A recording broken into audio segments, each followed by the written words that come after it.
To the GIs fighting in the Vietnam War, it was a vital lifeline, providing food, ammunition, medical assistance, and fire support.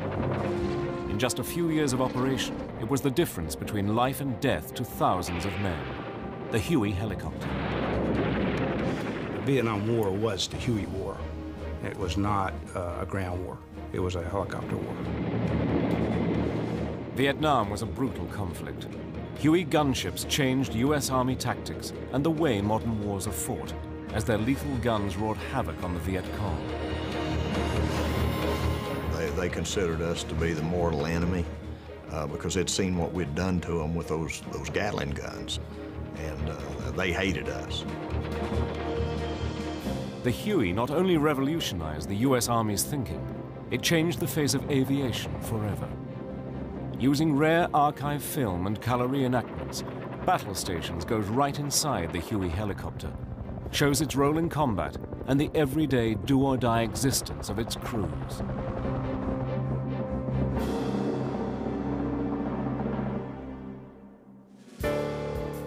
Helicopter development dates back to the early part of the 20th century, when the first rotary wing flight took place. Full-scale development soon began to attract many flight enthusiasts, including Igor Sikorsky, a Russian immigrant to America who in the 1930s managed to get his rotary machine in the air.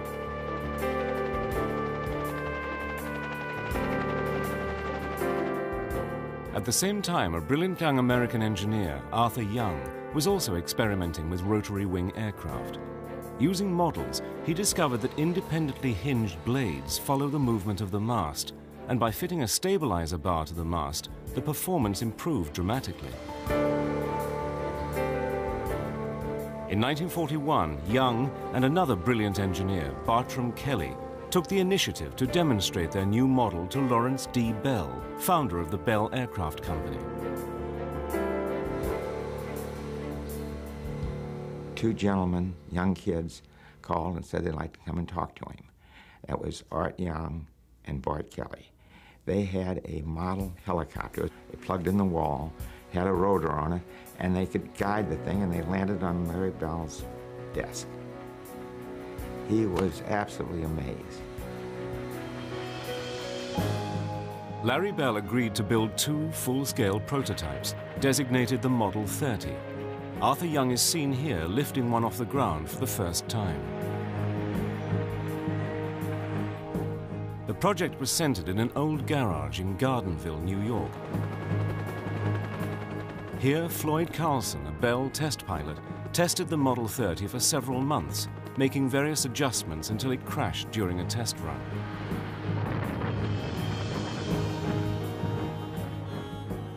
But Bell and his team forged ahead with development. By 1943, an improved second prototype was ready to be tested. Its first passenger was Larry Bell, seen here eager to demonstrate his machine for the camera. During World War II, the Germans and Allies still considered the helicopter unproven technology, and only limited resources were devoted towards tests. But Larry Bell, whose company had grown considerably during the war, building fixed-wing fighters and bombers, had the vision to see the helicopter's potential. He was excited by the concept of vertical takeoff and the flexibility it gave compared to planes. To prove the point, Bell's favorite demonstration was for his helicopter to land on the palm of the hand. Larry Bell was a legend. He was a man of foresight, a man of integrity, and had tremendous faith in the engineers. If they said they could do something, they could do it. Arthur Young and his team built a third aircraft for Bell, the Model 47.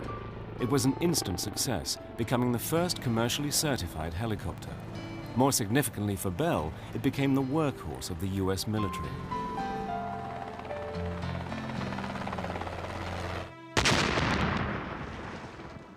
The US Army first deployed helicopters in large numbers during the Korean War from 1950 to 1953.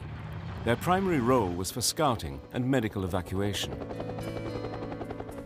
On these flimsy flying machines, the wounded were carried precariously on stretchers strapped to the side of the helicopter. It was here that the MASH units, or Mobile Army Surgical Hospitals, would create the first helicopter legends.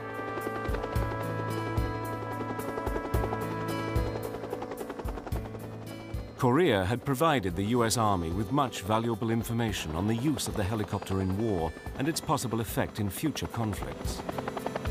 The integration of helicopters in the place of ground vehicles to permit units to do recon, to maneuver, to do fire support. In other words, of everything that happened in combat by the use of air mobility. And the helicopter was so key to that, it was just a natural answer to the Army's requirement. After the Korean War ended, the Army asked American manufacturers to design a new utility helicopter wide enough to carry a stretcher inside the fuselage and with an 8,000-pound payload. At the time, helicopters were powered by piston engines. But research had begun on a new gas turbine engine. With their lighter weight and considerable increase in power, gas turbines held a strong advantage over the outdated piston engine.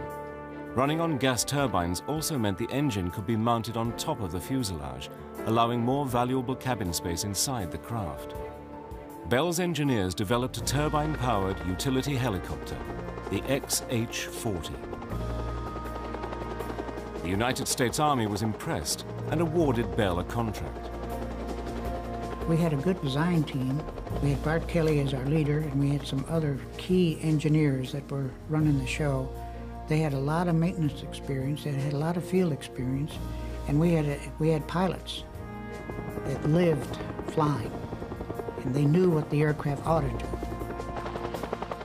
Bell's new helicopter was originally called the Iroquois by the U.S. Army. When it went into the production phase, they called it the H helicopter U utility 1. So then that was HU, and the GIs put the name Huey on it from H-U-E-Y, and that's how I got the name Huey. The nickname stuck. The Army was keen to integrate the Huey into a new strategy of air mobility and immediately recruited a new generation of warrant officer pilots.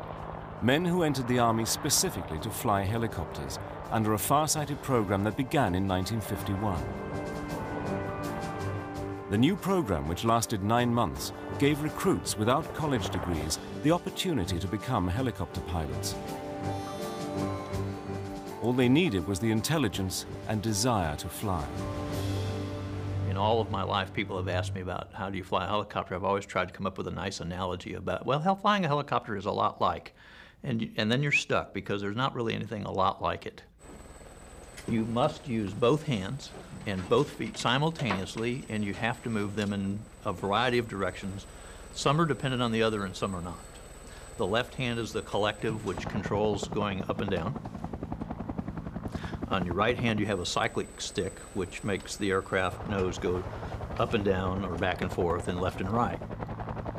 The trick comes when you do what's called hovering, and that's stopping a helicopter in mid-air, and that requires the feet. New pilots were quick to grasp the potential of the Huey over other helicopters. We'd trained at Mineral Wells, Texas, and I flew a Hughes helicopter there. And then the last 2 months at Fort Rucker, Alabama, we started flying the Huey. And it was like a Cadillac compared to these smaller things that we used to fly. But it was far from a smooth ride for Bell. The US government, now under pressure from other manufacturers, proposed that Bell should let other companies share in building the massive numbers of Hueys it needed. We told them it wouldn't work. We tried it, and it was just going to be a waste of money. What we would do is give every state of the Union a portion of subcontracting. And we used to have a great big map of the United States, and each state was colored with how much money it got. And that's the way we kept the program a sole source at Bell. As the first Hueys entered service with the Army, America pledged its support to the people of South Vietnam in their war against communism. The war in which it would become a weapon of legend. was about to begin. In the spring of 1962, the first Hueys were sent to assist the people of South Vietnam, locked in a brutal struggle with communist insurgents.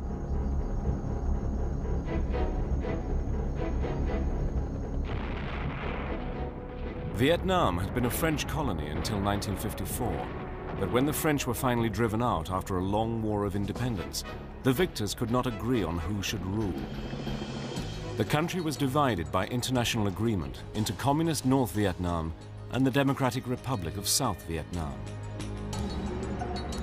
Under the leadership of Ho Chi Minh, the Communists rejected partition. In retaliation, they created the National Liberation Front, known as the Viet Cong, to wage a guerrilla war against the South Vietnamese army.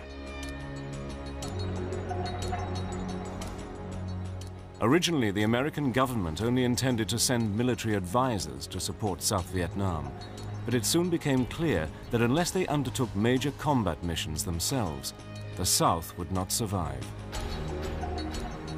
We have made a national pledge to help South Vietnam defend its independence, and I intend to keep that promise. By 1965, large numbers of American combat troops began pouring into South Vietnam. In the capital, Saigon, the Viet Cong retaliated by stepping up their bombing campaign.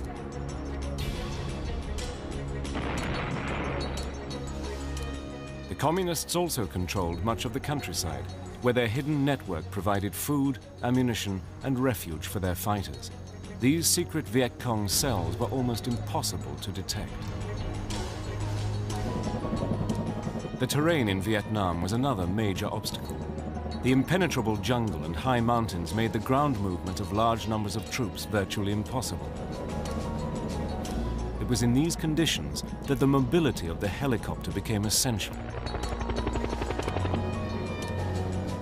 But for the newly arrived pilots, flying in Vietnam for the first time was a shock. I just couldn't really believe it was happening to me. And I hadn't flown a Huey in over a month. And the first thing they did is put me in a loaded gunship and made me go fly a traffic pattern. And I nearly crashed because I had never flown one loaded like this. It was too dangerous in flight school. And that's my first impression, that I wasn't as good as I thought I was. In Vietnam, the majority of Hueys were used for utility work. These were known as slicks and were each capable of transporting 8 fully armed troops. Slicks had a 4-man crew, the pilot and co-pilot, a door gunner, and the crew chief, who had 2 different roles. On the ground, naturally, you're a mechanic. You're responsible for daily inspections, which you're looking for obvious things that are wrong with the helicopter. When you were in the air, you were actually just a door gunner. However, we sat on the left-hand side, the crew chiefs did, because the instrument panel up front was offset. I could look between the pilot's seat from my cubby hole right there at the back, and I could read all the engine instruments and monitor things. On slicks, the regular door gunner sat on the right-hand side. The toughest part about being a door gunner is that so many people depended on us. And you had to be alert all the time. I mean, you had to be looking everywhere and listening, because, you know, when a bullet goes off around you, it makes a popping noise. And that's the first thing you start looking for, a muzzle blast. And so you're not just flying through the air doing nothing, you're constantly observing the ground. The Viet Cong soon learned to aim their automatic weapons at these slow-moving troop transports. With helicopter losses mounting at the landing zones, it became clear the slicks needed more than their own door gunners to suppress enemy fire. The need for an armed gunship to act as escort had become a matter of life or death. Many B-model Hueys were immediately converted into gunships. A variety of weapon systems were developed and implemented.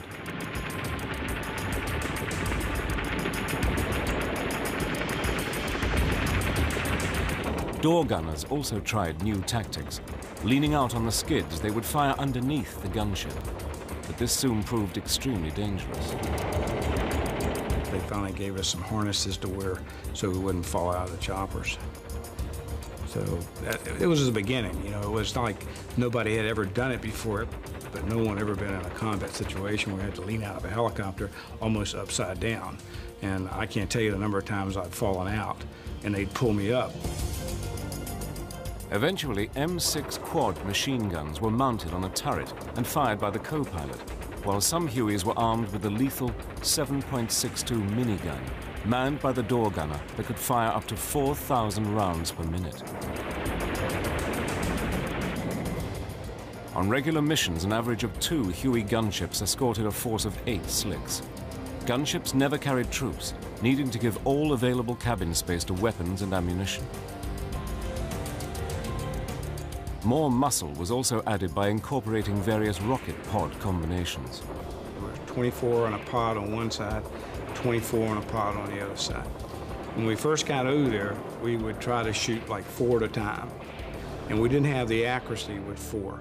And if you shot all 48, you'd back up 20 feet. It scared the hell out of you because you feel like you're falling down. But we could shoot 2 at a time with pinpoint accuracy. As the war in Vietnam escalated, many in the US military felt the unique qualities of the Huey could be used to form a well-armed mobile force that could respond rapidly to enemy operations. In July 1965, a new unit, the 1st Air Cavalry Division, equipped with nearly 500 helicopters, arrived in Vietnam to begin the longest tour of duty in American combat history. The Air Cavalry was specifically designed to perform classic cavalry missions, riding quickly to battle in a helicopter instead of on a horse. They were the only division in the world whose units were trained to work with and depend solely on the helicopter. Tactics were pioneered by the 1st Squadron 9th Cavalry Regiment under the command of the flamboyant Colonel Jim Stockton. John Stockton was an outstanding cavalryman to begin with. Because of the training that he gave the squadron before they deployed, right from the beginning, they were an outstanding unit in combat against the enemy. I personally feel he's the father of air cavalry. When I took over the squadron, I just built upon what he had already trained into the squadron. If you were in the 1st Cav, you were in a special unit. You were making history. You were doing something that no one had ever done before. This wasn't like hitting a beach. This was flying a flying machine that no one had ever fought a war with, and it was a piece of history. I don't ever remember any bad morale, ever. Equipped with Hueys, the Air Cavalry immediately went on the offensive. Their mission, to search out and destroy the enemy. The Huey was our horse. I mean, we rode it right through the war. It took us everywhere we wanted to go. As in the horse cavalry of old, air cavalry commanders were expected to lead from the front. Every troop commander was a pilot. I wanted to be intimately knowledgeable of what was going on the ground, in the LZ as well as around the LZ. I never did see how a commander at any level could be really on top of everything unless he was right in the middle of it. The air cavalry used scout helicopters to search for signs of the enemy. Once contact was made, the well-armed squadron swept out of the sky, destroying the opposition with its massive firepower. We were very lethal. I mean, the VC hated us. They hated us because we could see them and we could blow the hell out of everything we saw. We had enough firepower. In a matter of months, the air cavalry and their battle-ready Hueys had earned a reputation as aggressive fighters. But as the demands of the Vietnam War changed daily and the pressure increased on helicopter crews, the Huey would be forced to take on multiple roles. It was well on its way to going from workhorse to legend. The war in Vietnam was one in which the speed of deployment of men and firepower was vital. By 1966, 500,000 American and 750,000 South Vietnamese were fighting in South Vietnam. the Huey had become a crucial element in the logistic support of these men. In addition to regular combat sorties, the Hueys would also fly ash and trash missions, the routine fetch and carry duties that were part and parcel of supporting US and South Vietnamese forces. Slicks would fly 2 to 3 times as many hours as gunships. When gunships went out, they went out to kill people. We went out every day to do everything imaginable. Literally, you're carrying people and anything that needs to be carried. The demands of war meant Hueys often transported loads that far exceeded their normal weight limitations. The flying skills of the pilots were pushed to the limit. We load them till they would not hover. And we use the springs in the skids to a lot of times just pick it up as you were sliding, get it up about 1.5 feet and then drop it. And bang it, and you'd use the recoil off the skids to pop it into the air. The damp, tropical climate of Vietnam often hampered ground support of the helicopter fleets. The highly trained ground crews sweltered in the heat of summer and endured the cold downpours of the seasonal monsoon rains. Rotor blades had to be constantly changed, their surfaces eroded by the sandblasting from fine dust during takeoffs.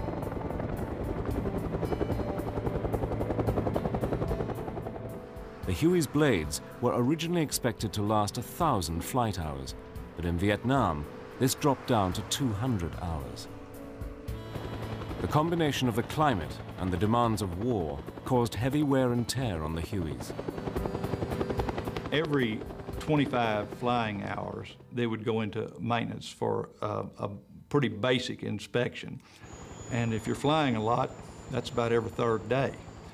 At 100 hours, it was a periodic inspection that was much more thorough.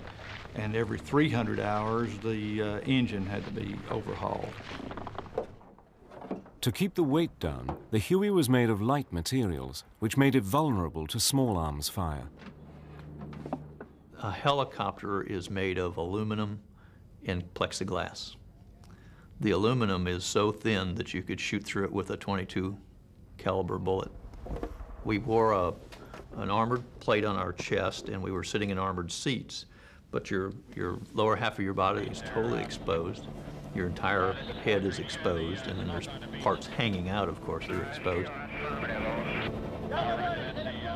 Being hit by enemy fire was a constant threat on every mission. In case the pilot and co-pilot got shot, there's a red handle down at the back of their seats that we can pull, and whichever one we need to roll out of the seat literally falls back. We can pull the body out, jump in there, fold the seat up, and fly it. Hueys were one of the biggest threats to the communists, and every opportunity was taken to shoot them down. But it wasn't crashing that the Huey pilots feared. It was the Viet Cong.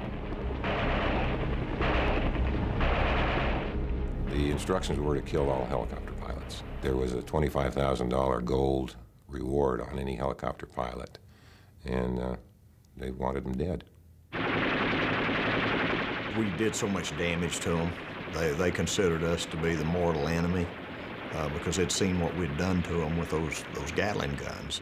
It was hard for them, unless they had a deep hole to get into. Those things would really do a trick when you had them working. And they hated us.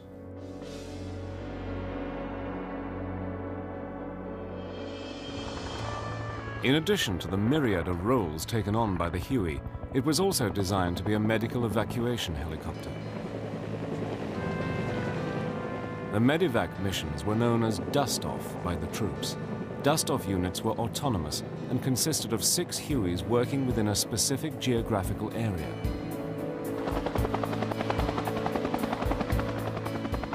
Each Huey had pilot, co-pilot, and 2 medics, one also acting as crew chief. The bravery of these crews was legendary. The dedication of the pilots was exemplified by Michael Novosel, a Congressional Medal of Honor winner. If you've flown just one mission, where you saved a life, why, it sort of grows on you. It's catchy. It's almost narcotic. You realize that you have this ability to help, and sometimes that really and truly you're extending a man's life. Not all Army pilots could fly Medevac Hueys, which were equipped with advanced flying instruments. Most of the pilots at that point of the war were not instrument qualified. In the dust-off business, because of the nature of the missions, flying under instrument conditions was absolutely necessary when the weather closed in and the job had to be done. In Vietnam, 51% of combat casualties were due to small arms fire. 10,000 US servicemen lost a limb to booby traps and mines. It was, therefore, a huge boost to troop morale to know that they could be evacuated from the battlefield to an Army hospital in an average of 100 minutes. Of the 390,000 Army wounded transported during the war, 90% survived. Much of the credit for this success was due to the rapid response of the dust-off crews. By late 1967, the American forces had steadily closed in on the Viet Cong. But the Communists were about to launch an ambitious new offensive they hoped would turn the tide of the war. The legendary attack would stretch the Huey and its crews to the limit.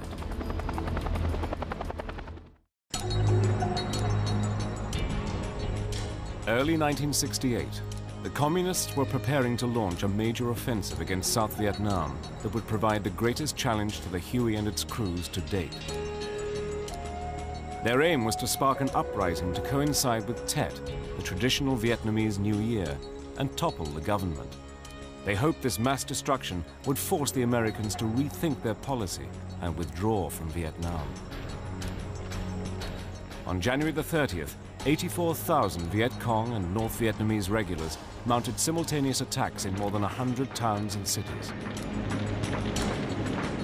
I was one of the few helicopter pilots in the air when the Tet Offensive started. And we'd been up on a Firefly mission, 2 gunships and a slick with about 12 landing lights hooked up to shine down on the river and catch their sampans as they moved supplies through. So we looked up and we actually thought they set off a nuclear bomb on our home base. Many of the helicopter units were taken by complete surprise. They probably took out 3 or 4 of our Hueys just from mortar hits. We had 6 flyable gunships out of 8. They went up. When they came back that day, we had non-legally flyable. They were shot full of holes. We got the other 2 up, and about 3 days later, none of the 8 were legally flyable. The Americans and South Vietnamese were stunned by the scale of the offensive. We went out and put a strike in, and then we couldn't find a place to refuel because every place was under attack. And so anyway, I wound up refueling right in the middle of a firefight. And they actually quit shooting as I landed on this runway, and we just put in enough to knock the fuel light off. The Tet Offensive was the first time the US forces fought large numbers of North Vietnamese and Viet Cong in face-to-face combat. In the cities and in the countryside, every inch of ground was bitterly contested. Casualties on both sides mounted. Huey crews were pushed to the limit as they flew double their usual number of missions. There was no front line in Vietnam, and the Allies used their superior air mobility to transport reinforcements to the numerous battles raging around the country. Although Tet was a great propaganda coup for the Viet Cong, they suffered massive losses as a consequence. 32,000 were killed in the first 2 weeks, against 3,000 South Vietnamese and 1,000 Americans. The Tet Offensive revealed how vital air mobility was to American strategy. Without the Huey, the speedy movement of troops around Vietnam's treacherous terrain would have been impossible. The Huey was to remain the key element in all future campaigns, American commanders realized cohesive action by aircrew and helicopter-borne infantry on combat assaults was essential if the communist forces were to be contained.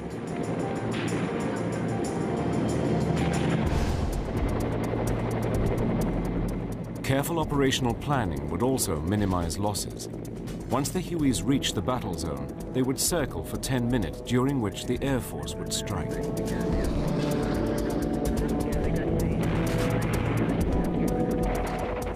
The gunships would then unleash their weapons into enemy positions near the landing zone. As soon as the Huey would come in, we'd drop our loads into 2 to 4 rockets at a time, and we'd peel out.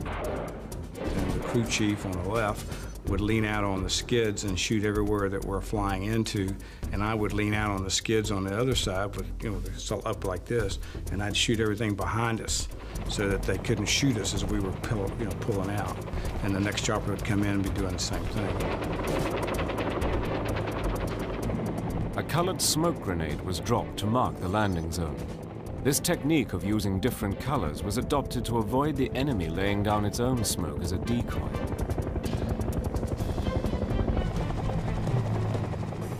Slicks descended in a stepped formation, each one at about 45 degrees to the side and rear of the leader, high enough to avoid rotor wash. When you're going into an LZ, it's unbelievable how the turbulence works. In other words, to put a helicopter down on the ground, you have to have an air cushion. And when the turbulence is churning off the helicopters in front of you, it blows the cushion out from under you, and it's like a controlled crash. And you best know what you're doing, or you're fixing to bang it into the rice paddies. As the Hueys flew in, the Viet Cong concentrated their fire on the approaching helicopters. You are under anti-aircraft cannon at high level, and at low level, you are under AK-47. And when you land on the landing zone, you are under artillery or mortar fire. That's a 3-layer of fire you encounter, and it is very dangerous. And that is the sitting target for the enemy. The confusion that just reigns supreme in a person's mind during your first combat assault is just beyond description. There are bombs going off, rockets going off, there are gunships flying by, the M60s start chattering, the ground is burning, people on board are there's a murmuring you can hear in back, and you know they're excited about the landing. And it's just so much total confusion and total chaos that I don't think there's any type of training that can really prepare you for that. The first troops on the ground secured the landing zone, while the Slicks departed for the refueling points to await orders for their return. If necessary, the gunships would continue to support the ground troops. The sheer ferocity of combat in Vietnam meant little quarter was given or expected.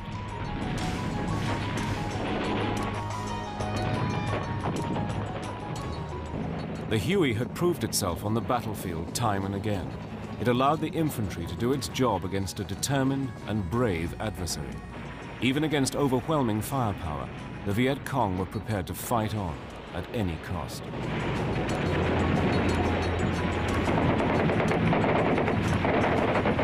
A lot of people looked at them as gooks in pajamas. They were extremely talented soldiers. They were a tough soldier to fight. And they fought as hard for their country as we were fighting for our country's principles. They were damn good soldiers. Throughout the Vietnam War, the Huey consistently demonstrated its battle-winning capabilities. But it would also play a vital part in special operations, where the individual skills and heroism of the pilots would be tested to the limit. The superior air mobility of the U.S. forces had helped defeat the Viet Cong in the Tet Offensive. But the Ho Chi Minh Trail, a series of communist supply routes winding through the jungle, was still open. Supported by Hueys, American Special Forces teams were deployed to search out and destroy this vital Viet Cong lifeline.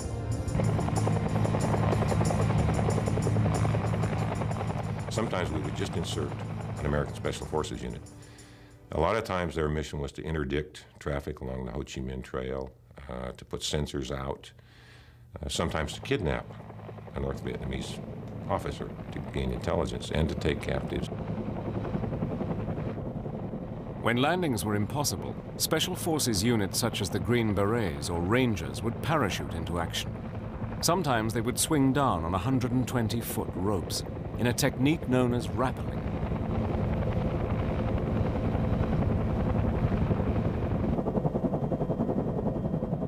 Secrecy was the key to successful operations. Because of the rotor noise, pilots tried to avoid alerting the enemy until the last possible moment. You can't tell always where a sound is coming from. And same is true with a helicopter. You can hear it, but you're not quite sure where it is. And if you stay close to the treetops, it's much harder to see one. And when you do see it, it's in your vision for a much shorter period of time, so it's hard to get a bead on it. And so we would generally stay pretty close to treetop level.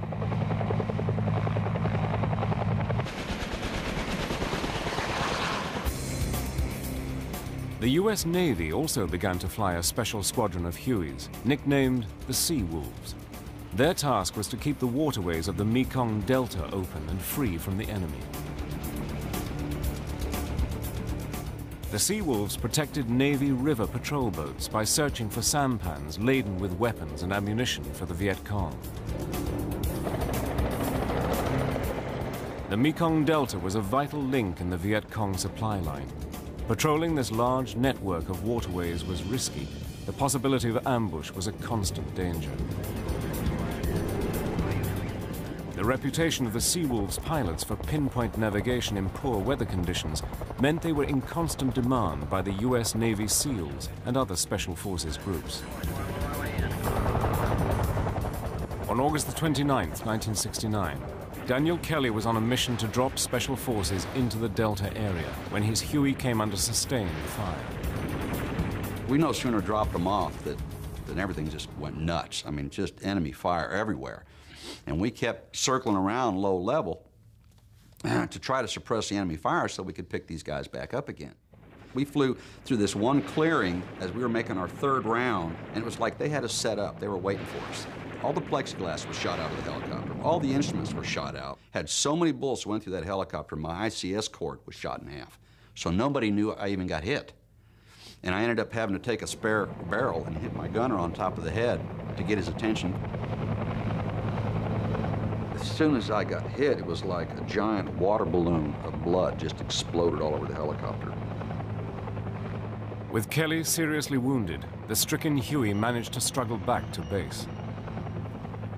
As soon as the helicopter sat down, they already had a tourniquet on my leg, what was left of it. The engine died. All the fuel and oil lines going into the jet engine had been shot off. We flew for about 15 minutes with no fuel or oil going to that jet engine. Could not explain it even to this day. As a result of his injuries, Daniel Kelly had to have his leg amputated above the knee. But without the Huey, he would have lost his life.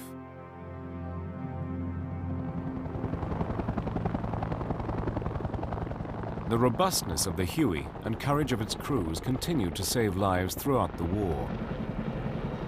Michael Novosel had already been flying for 7 hours on a series of medevac missions when he received an urgent request to evacuate wounded South Vietnamese soldiers from the Cambodian border. We have a mission that we really don't have to take because these are all Vietnamese troops, no American on the ground, no covering fire, no one to talk with, and no way of determining who's enemy, who's friend.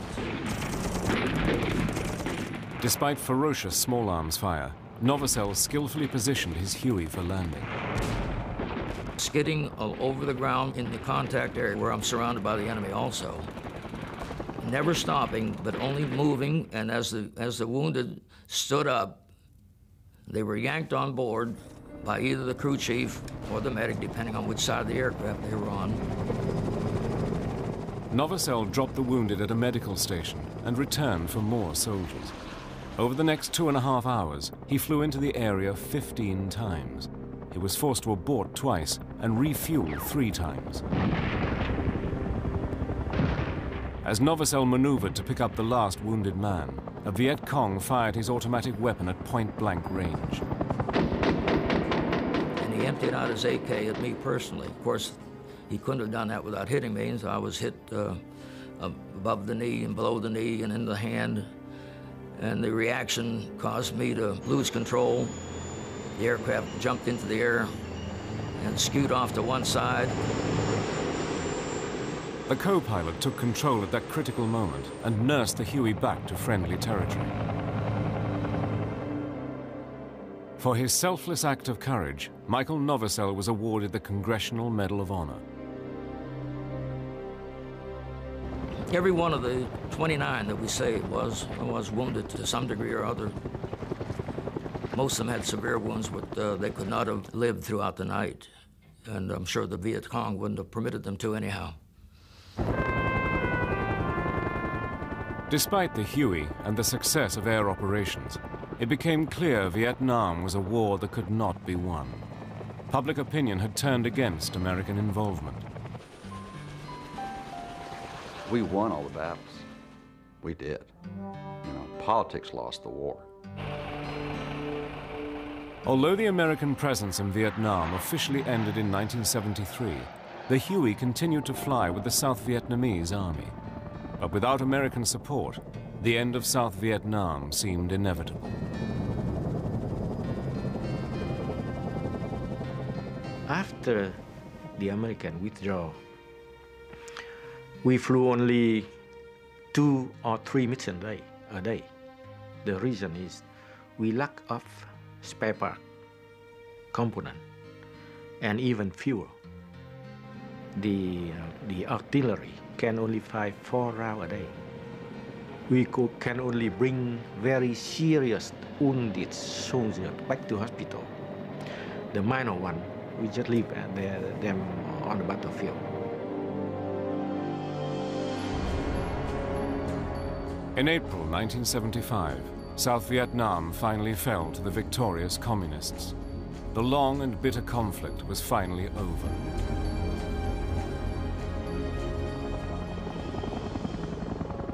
But the Huey's performance during the war became legendary. Over the course of 11 years, more than 7,000 Hueys were deployed in Vietnam, flying a staggering 36 million sorties. The Vietnam War was the Huey War. It was not a ground war. It was a helicopter war.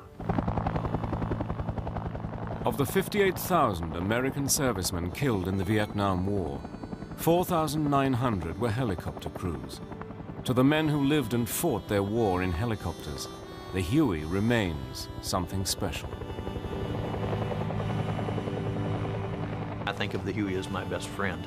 We spent a lot of time together, and he was always good to me, and I tried to be good to him. Huey was a fantastic machine. It was beautiful. It would take you into the worst kind of hell you could go into, and almost always bring you back home to where you were safe. I evacuated 5,589 wounded, flew 2,028 hours of combat, all in the Huey, and it never let me down.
I was terrified. I just couldn't really believe it was happening to me. And I hadn't flown a Huey in over a month. And the first thing they did is put me in a loaded gunship and made me go fly a traffic pattern. And I nearly crashed because I had never flown one loaded like this. It was too dangerous in flight school. And that's my first impression, that I wasn't as good as I thought I was. It took me, I was shot up the second day I flew in Vietnam. And it dawned on me that it was like flying in a beer can, other than the armored seat. And then you worried about your legs hanging out of the armored seat and whatnot. But it was a terrifying experience for me. There were some people that I felt were brave and bold, but I was always afraid the whole time. But I always did what I was told to do. And a lot of the guys I flew with thought I was a brave guy. I put on a front, I think, and because they couldn't believe it when I told them I was really scared the whole time. Well, generally you knew when things were heating up. In our area, we fought North Vietnamese, and they would come out about once a month. And I mean, you always had something going with the Viet Cong, but once a month they'd come out for a big fight. And once that happened, everybody would laugh at me. But I would take flak jackets, and I always had this thing about losing a leg. And so I'd take flak jackets, and they wouldn't stop an anti-aircraft round, but they'd turn a 30 if you were up far enough away from it. And I'd put them all in the floor, all in the chin bubbles, and everybody'd laugh at me because I'd be weighted down like a pack mule, headed down to the helicopter, but I'd put 5, 6 of them in there. And then I'd take them out. When things would slow down, I'd take them out. But another thing we talked about was how the armored seat had these handles on it so you could fold those back when a pilot got shot, because you want to get him off the controls because they thrash around and cause problems. And we had a crew chief in our company, and this day I wasn't flying. Luckily, I had too many hours and they couldn't make me fly. And the pilot was shot through both calves of his legs. And he couldn't get the seat to recline to get him off the controls. And the aircraft commander was screaming, "Get him off the controls." And he couldn't do it, so he got up over the console and was trying to stop the bleeding. He was up over the guy, and the guy was beating on him the whole time. And he finally said he didn't know what to do, so he turned around and punched him out. He said he hit him one time and knocked him out, and everybody was happier after that. But he said it was hard to stop a man from bleeding when he had four big holes in him on both sides of his calves. When I became a senior aircraft commander in slicks, I was always tail end Charlie. Senior guys got it to back. You either got it to back or you got it to front. You didn't get in the middle because there's no place to go when the going got tough. And last day I flew in Vietnam, we went into an LZ, no fire. They'd lost contact with 30 Americans, and we were not going to fire. And as we came around to circle back into the LZ, and it's a flight of about 15, I was tail end Charlie.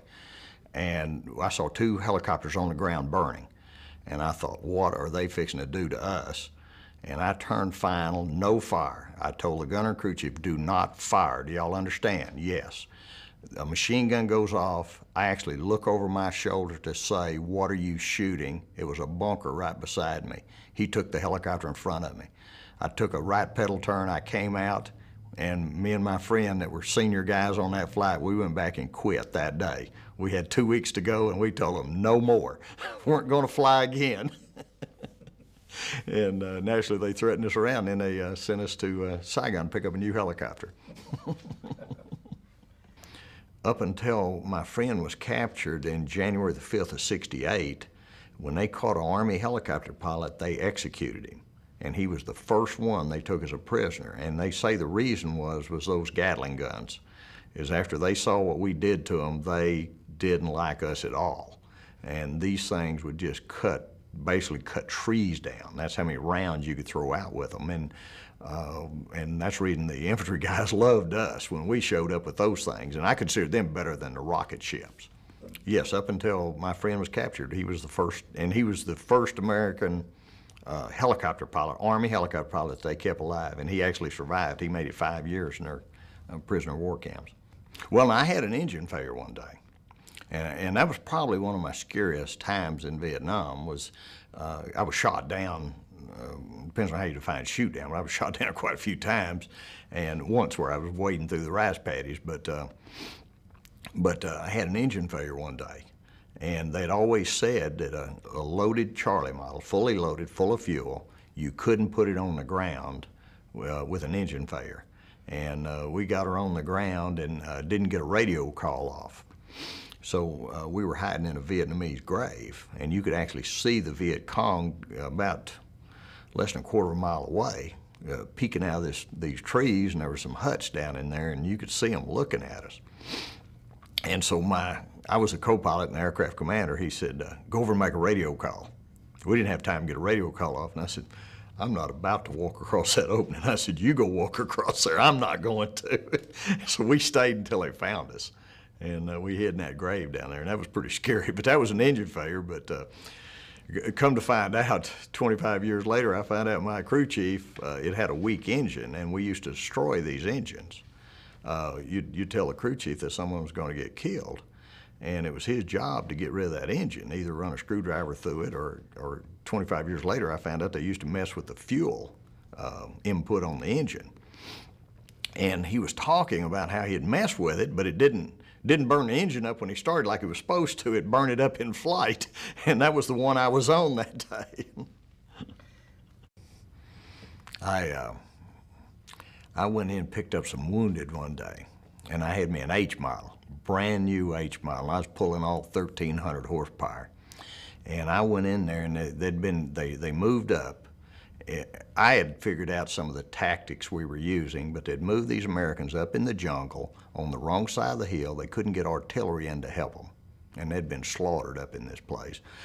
So anyway, I went in and pulled out a bunch of wounded. I told this guy, he said, how many you take? And I said, just loaded. And I was up, and I was just watching my power gauge. I can't even remember what you call it, but 50 pounds was all you could pull. And I loaded up till I was right at 50 pounds, because it was going to take a little extra to get out. And I don't know how many I had on there, but I came out, and I turned the controls over to my co-pilot. And so I lit a cigar. I used to smoke cigars, and I lit up a cigar. And nobody touches you in that armored seat. You just don't get touched. Somebody grabbed my arm, and it was this guy, a wounded guy, and he was saying something to me, and I remember that. And that there was no other helicopter could have done what that one did that day, because I was up high on the side of a mountain, hovering up over these jagged trees, and they just kept throwing them in there. And I to this day, I don't know how many I had on there, but they had them everywhere in that thing. They just kept pitching them in, and then they threw on the guys that could walk and hang on a little bit, you know, and I had them hanging all over that helicopter. And you know, to this day, I don't know if I had 15, 16, just don't know how many were on there. But that guy grabbed my arm, and I'm sure he was saying thanks, you know. I was one of the few helicopter pilots in the air when the Tet Offensive started. And we'd been up on a Firefly mission, 2 gunships and a slick with an array of landing lights. That's what it was made out of. It was about 12 landing lights hooked up to shine down on the river and catch their sampans as they move supplies through. And so we looked up, and we actually thought they set off a nuclear bomb on Chulai, our home base. And I've actually read where a guy said he saw that from 60 miles away. And that was the opening of Tet, and then we went out and put a strike in, and then we couldn't find a place to refuel because every place was under attack. And so anyway, I wound up refueling right in the middle of a firefight. And they actually quit shooting as I landed on this runway, and we just put in enough to knock the fuel light off. You had a 15-minute warning light on those Hueys that told you when you had 15 minutes left, and we just pumped it up enough to knock that light go off, and I said, let's get out of here. And so we came back, and we actually caught a regiment of North Vietnamese pulling their wounded at daylight. And what had happened, they'd moved some Americans in to reinforce these South Vietnamese, and a lot of them were pulling 2 soldiers, and the Air Force could actually see them, so they were screaming at the Army helicopters to get out of the way because they wanted to put jets on them. And so we got them, and I got shot up. That was the second time that day. And then I went back, And all of my senior pilots, they had all found some reason not to fly that day. And so the rookies got to fly, and I went back out, and that's when I actually saw a parade right in the middle of a combat zone. Bombs going everywhere, artillery going everywhere, and they wanted me to put a strike in on this road, and I looked down, and I was diving in on it, and I saw kids and banners and signs and whatnot, and I didn't fire. And then my wingman came across there, and he got shot all to heck. And that's when he said he saw this black mark appear on the windshield in front of him. And he thought, what caused that black mark? And that was the polish off his boot as the bullet hit his boot, knocked his foot all the way up to the windshield and put the shoe polish on the windshield. And they shot his tail rotor off, and he went back to Chew Line and crashed. And then I picked up another helicopter. They had one of the others ready to go then. They stuck me in it, and I went back out and got shot up again. So I was 4 that day. You lost 4 helicopters then? Well, I had them shot up. One of them got shot up 2 times. It was the same one twice. And but I had not slept in about 48 hours. I'm not a brave person. I think I was just immune from lack of sleep.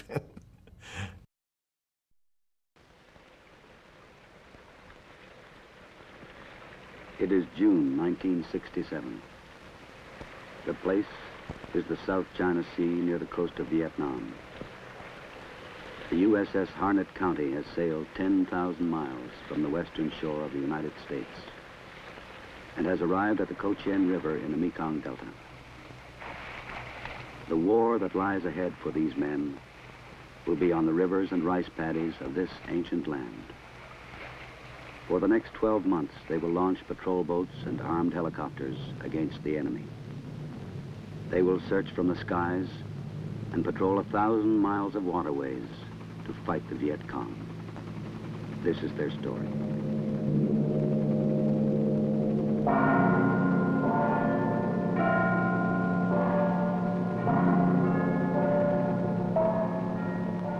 It begins here on the land, amid the lace-like structure of canal and waterway.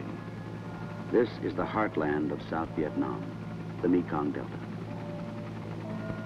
Here, where the mangrove forests stretch as far as the eye can see, where lush farms and rice paddies dot the land, the Viet Cong exercise a shadow tyranny over the people, using the age-old tactics of force and terror. 044 Ironhead 2, are you coming in at this time, over? As a pound, you give me a green deck and I'm on my way. Ironhead 2, roger, green deck, wind 035, port 9 knots, over. 244, I'm on my way in. Ironhead 2, roger, out. Yankee Echo, Yankee Hotel, over. These men and others like them have come here to aid this small nation caught in the midst of war. And in an age that boasts of science and technology, what they accomplish here will still depend on the courage and skill of each of them. The ship is 2 miles from the mouth of the Co Chien River, 2 miles from the place her real work begins. Navigation here is dangerous. There is a possibility of running aground on the treacherous shoals and sandbars created by the mud and silt of the river. Added to this danger is the fact that the Viet Cong are entrenched in this area and up until now have roamed the waters almost at will.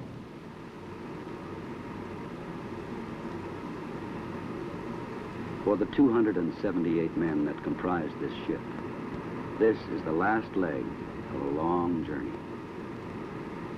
It is a lonely time. San Francisco and Seattle are far behind. The sights and sounds of a once familiar world have given way to the ominous quiet of the nearby jungle shore.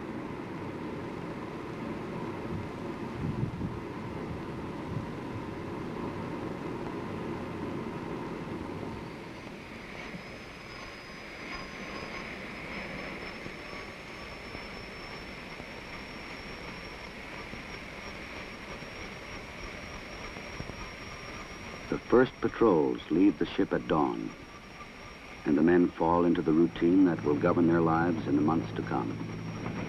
Words like patrol and reconnaissance Words that were once part of their training, here on the river become part of their lives.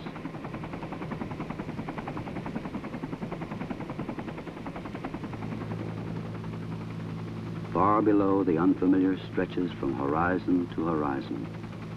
Beneath them lies another world, one of uncertainty and danger. The job has begun.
Okay, Bill.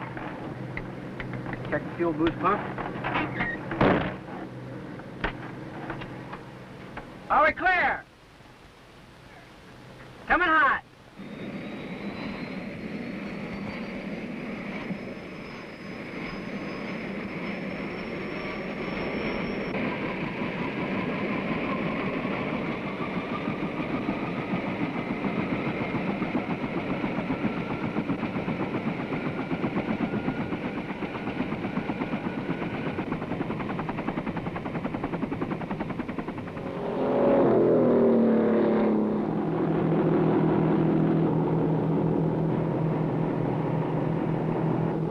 Turn forward, 180.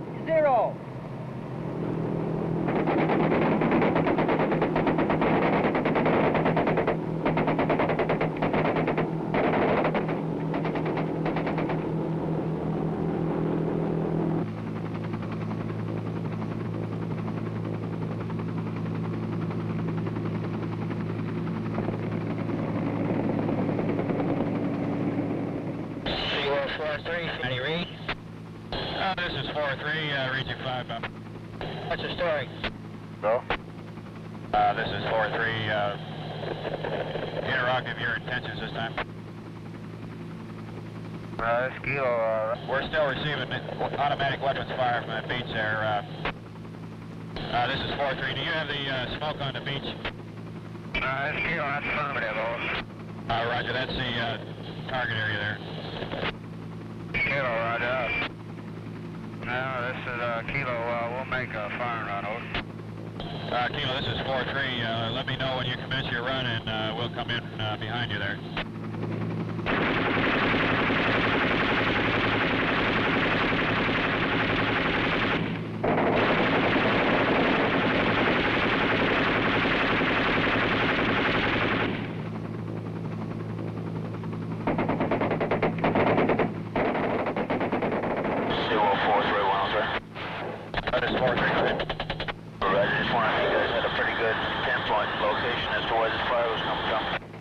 This is 4-3, Roger. You have my smoke in sight there. We received automatic weapons fire from the beach side and also from the tree line on either side of the smoke running from north to south. Over.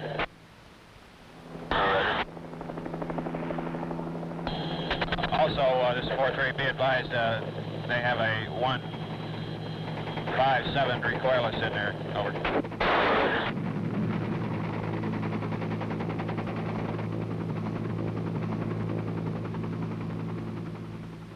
The ordeal of this battle is over, but the victory has not yet been won.